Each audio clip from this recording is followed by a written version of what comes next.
Lembra quando os videogames portáteis eram a maior novidade? A gente tinha o Game Boy, o Nintendo DS, mas você já ouviu falar do Gizmondo? Pois é, pouca gente ouviu. E hoje a gente vai descobrir por que esse aparelho, que prometia revolucionar tudo, se tornou um dos maiores desastres da história dos games. O Gizmondo foi lançado em 2005 por uma empresa chamada Tiger Telematics, e no papel a ideia era genial. Imagine um aparelho que não era só um videogame, mas também um celular, uma câmera, um GPS e até um player de música e filmes. Tudo isso anos antes do primeiro iPhone sequer existir. Parecia o futuro, né? A empresa gastou uma fortuna em marketing, com festas luxuosas e celebridades como Sting e Busta Rhymes. Eles abriram uma loja caríssima em uma das ruas mais chiques de Londres. A expectativa estava nas alturas. Mas aí, o aparelho chegou às lojas e os problemas começaram a aparecer. Primeiro, o preço. Ele custava $400.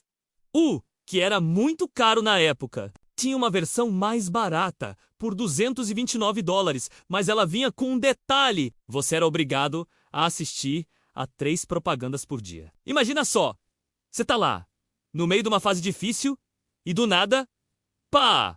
Um anúncio na sua tela. Ninguém gostou disso. Além do preço e dos anúncios, o Gizmondo tinha outros problemas graves. A bateria durava pouquíssimo, tipo 1h30 de jogo e pronto, acabou. E os jogos? Bem, na teoria, eles eram bons. Tinha um jogo de corrida chamado Richard Burns Rally, e até uma versão de um jogo famoso, o Stickballs.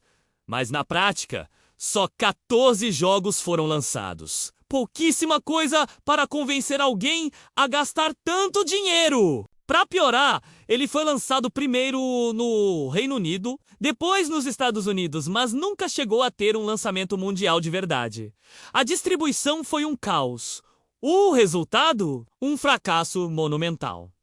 Em menos de um ano, a empresa faliu. Foram vendidos menos de 25 mil aparelhos no mundo todo. Para você ter uma ideia, o Nintendo DS, lançado na mesma época, vendeu mais de 150 milhões de unidades. A diferença é absurda. O Gizmondo virou uma peça de museu, um item de colecionador para aqueles que gostam de histórias de fracassos tecnológicos. Mas a história fica ainda mais bizarra. Depois que a empresa quebrou, investigações revelaram que um dos executivos principais, um cara chamado Stefan Eriksson, tinha ligações com a máfia sueca e usava o dinheiro da empresa para comprar mansões e carros de luxo, incluindo uma Ferrari Enzo que ele destruiu em um acidente espetacular na Califórnia. A história toda parecia um roteiro de filme, misturando tecnologia, crime e muito dinheiro jogado fora. No fim das contas, o Gizmondo serve como um grande exemplo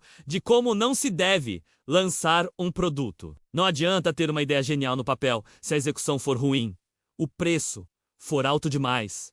E claro, se a gestão da empresa for, digamos, um pouco criminosa. Foi uma promessa de futuro que acabou virando uma das histórias mais inacreditáveis e engraçadas do mundo dos games. E você, já tinha ouvido falar do Gizmondo? Conhece algum outro console que foi um fracasso total? Deixa aqui nos comentários, vamos conversar sobre isso. Se você gostou de conhecer essa história maluca, não se esqueça de deixar o seu like e se inscrever no canal para mais curiosidades do mundo dos games. Muito obrigado por assistir e até a próxima!